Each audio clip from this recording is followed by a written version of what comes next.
आयुष घर द्वार द्वितीय चरण योजना का शुभारंभ शिमला स्थित राज्य सचिवालय से स्वास्थ्य मंत्री डॉक्टर राजीव सैजल द्वारा किया गया। विभिन्न संस्थाओं के सहयोग से चलाई जा रही इस योजना के अंतर्गत कोविड संक्रमण से ग्रसित मरीजों को योग व अन्य आयुर्वेदिक माध्यमों से मानसिक व शारीरिक रूप से सशक्त करके जल्द से जल्द ठीक करने का प्रयास किया जा रहा है। इस दौरान स्वास्थ्य मंत्री डॉक्टर राजीव सैजल ने वर्चुअल माध्यम से कोविड संक्रमण से उभर चुके रोगियों से बातचीत करके उनका कुशलक्षेम जाना। इस दौरान मीडिया से मुखातिब डॉक्टर राजीव सैजल ने कहा कि इस कार्यक्रम को 14 मई को सोलन से लॉन्च किया गया था, जो काफी सफल रहा। उन्होंने कहा कि यह कार्यक्रम विशेष तौर पर होम आइसोलेशन में रह रहे रोगियों की मानसिक व शारीरिक दशा को सुदृढ़ करने के उद्देश्य से चलाया गया था। इस कार्यक्रम के दौरान लोगों को व्हाट्सएप ग्रुप्स के माध्यम से योग की बारीकियां सिखाने के साथ ही उनकी हर संभव सहायता की गई। यही नहीं, उन्होंने खुद वर्चुअल माध्यम से लोगों के साथ जुड़कर उनकी मनोदशा को समझने का प्रयास किया। उन्होंने कहा कि अक्सर कोविड संक्रमण से ग्रसित रोगी अपना आत्मबल खो देते हैं। उनका आत्मबल बढ़ाने के लिए यह योजना काफी कारगर साबित हुई है। उन्होंने कहा कि इस योजना के दूसरे चरण को शुरू करने का उद्देश्य लोगों तक आयुर्वेद की खूबियां व इसके लाभ को पहुंचाना है।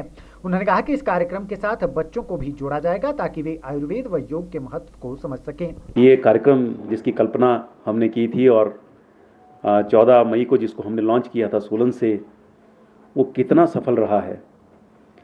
और आज मैं यहाँ बैठा हूँ तो आज मैं बतौर आयुष मंत्री आज मैं यहाँ हूँ।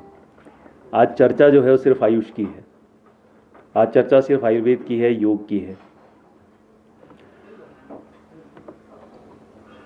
पिछले 2 महीने से मैं भी योग का प्रशिक्षण सुकान जी से, मीनाक्षी जी से हम ले रहे थे। तो वैसे ही एक दिन क्योंकि योग का सत्र समाप्त होने के बाद चर्चा करते हैं, तो चर्चा में विषय आया कि क्यों ना जो लोग होम आइसोलेशन में रह रहे हैं, अकेलापन महसूस कर रहे हैं, डिप्रेशन की ओर बढ़ रहे हैं, अनेक अन्य और दिक्कतों का सामना कर रहे हैं, क्यों ना उनके लिए उनको भी जो है योग से जोड़ा जाए। और फिर इस विचार ने आकार लिया। फिर हमने शेयर किया विभाग के साथ, निदेशक महोदय और जॉइंट डायरेक्टर जिनका बहुत विशेष योगदान इस कार्यक्रम को सफलता की ओर ले जाने में रहा है, डॉक्टर राखी जिन्होंने प्रेजेंटेशन भी यहाँ पर दी है।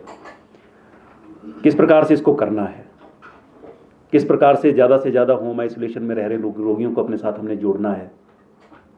तो फैसला हुआ कि 1000 व्हाट्सएप ग्रुप्स बनेंगे। और जब ग्रुप्स बनाने की बात आई प्रैक्टिकली, तो ये संख्या जो है फिर 1035 हो गई। और जैसा कि अभी यहाँ बताया गया कि 37,000 सत्र जो है वो हुए, ऐसा ही है। और उसके माध्यम से तकरीबन 3 लाख पार्टिसिपेशंस जो हैं योग और प्राणायाम सत्र की जो हैं वो हुई हैं। मैं बधाई देना चाहता हूँ आर्ट ऑफ लिविंग संस्था को। उनके स्वयंसेवियों ने, वॉलंटियर्स ने बहुत बढ़िया काम किया। योग का प्रशिक्षण भी दिया है, लोगों को व्हाट्सएप ग्रुप से जुड़ने की प्रेरणा भी दी है। और उसके बाद जहाँ जहाँ लोगों को भोजन संबंधी दिक्कत होती थी, मान लीजिए 2 बुजुर्ग हैं, परिवार में रह रहे हैं और कोई उनको खाना देने वाला नहीं है, उनको दवाई ले जाने वाला कोई नहीं है, तो वहाँ पर फिर आर्ट ऑफ लिविंग के वॉलंटियर्स खड़े हो गए। उनको भोजन भी उपलब्ध करवाया, दवाइयाँ भी उपलब्ध करवाई, हर तरह से उनकी सेवा करने का प्रयास किया। आज अनुभव जिस प्रकार से लोग कह रहे थे, तो ज़बरदस्त अनुभव है, ऐसा मैं बोलना चाहता हूँ।